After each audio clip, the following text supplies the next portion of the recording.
बीता हुआ कल कहानी भगवान बुद्ध की। प्रेरक कहानी आज एक और नई प्रेरक और ज्ञानवर्धक भगवान बुद्ध की लेकर आए हैं दोस्तों।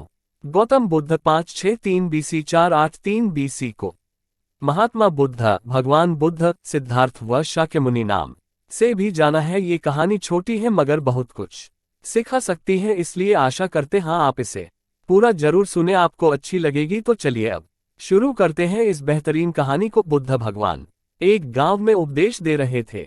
उन्होंने कहा कि हर किसी को धरती माता की तरह सहनशील तथा क्षमाशील होना चाहिए। क्रोध ऐसी आग है जिसमें क्रोध करने वाला दूसरों को जलाएगा तथा खुद भी जल जाएगा। सभा में सभी शांति से बुद्ध की वाणी सुन रहे थे, लेकिन वहां स्वभाव से ही अतिक्रोधी एक ऐसा व्यक्ति भी बैठा हुआ था जिसे ये सारी बातें बेतुकी लग रही थी। वह कुछ देर ये सब सुनता रहा, फिर अचानक ही आग बबूला होकर बोलने लगा, तुम पाखंडी हो, बड़ी बड़ी बातें करना यही तुम्हारा काम है, तुम लोगों को भ्रमित कर रहे हो, तुम्हारी ये बातें आज के समय में कोई मायने नहीं रखती। ऐसे कई कटु वचनों सुनकर भी बुद्ध शांत रहे। अपनी बातों से ना तो वह दुखी हुए ना ही कोई प्रतिक्रिया की। ये देखकर वह व्यक्ति और भी क्रोधित हो गया और उसने बुद्ध के मुंह पर थूक कर वहां से चला गया। अगले दिन जब उस व्यक्ति का क्रोध शांत हुआ तो उसे अपने बुरे व्यवहार के कारण पछतावे की आग में जलने लगा और वह उन्हें ढूंढते हुए उसी स्थान पर पहुंचा। पर बुद्ध कहाँ मिलते, वह तो अपने शिष्यों के साथ पास वाले एक अन्य गांव निकल चुके थे।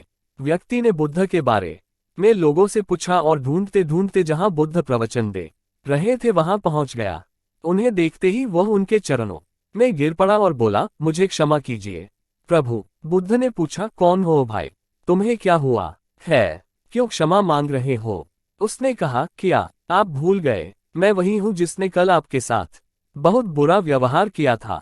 मैं शर्मिंदा हूँ, मैं मेरे दुष्ट आचरण की क्षमायाचना करने आया हूँ। भगवान बुद्ध ने प्रेमपूर्वक कहा, बीता हुआ कल तो मैं वही छोड़कर आया गया और तुम अभी भी वही अटके हुए हो। तुम्हें अपनी गलती का आभास हो गया, तुमने पश्चाताप कर लिया, तुम निर्मल हो चुके हो। अब तुम आज में प्रवेश करो। बुरी बातें तथा बुरी घटनाएं याद करते रहने से वर्तमान और भविष्य दोनों बिगड़ते जाते हैं। बीते हुए कल के कारण आज को मत बिगाड़ो। उस व्यक्ति का सारा बोझ उतर गया। उसने भगवान बुद्ध के चरणों में पड़कर क्रोध त्याग का तथा क्षमाशीलता का संकल्प लिया। बुद्ध ने उसके मस्तिष्क पर आशीष का हाथ रखा। उस दिन से उसमें परिवर्तन आ गया और उसके जीवन में सत्य, प्रेम व करुणा की धारा बहने लगी। मित्रों, बहुत बार हम भूत में की गई किसी गलती के बारे में सोच कर बार बार दुखी होते और खुद को कोसते हैं। हमें ऐसा कभी नहीं करना चाहिए। गलती का बोध हो जाने पर हमें उसे कभी ना दोहराने का संकल्प लेना चाहिए और एक नई ऊर्जा के साथ वर्तमान को सुदृढ़ बनाना चाहिए। भगवान बुद्ध की इस प्रेरक कहानी को मैंने बचपन में सुना था, इसलिए आज इसे मैंने आप लोगों के साथ शेयर किया है।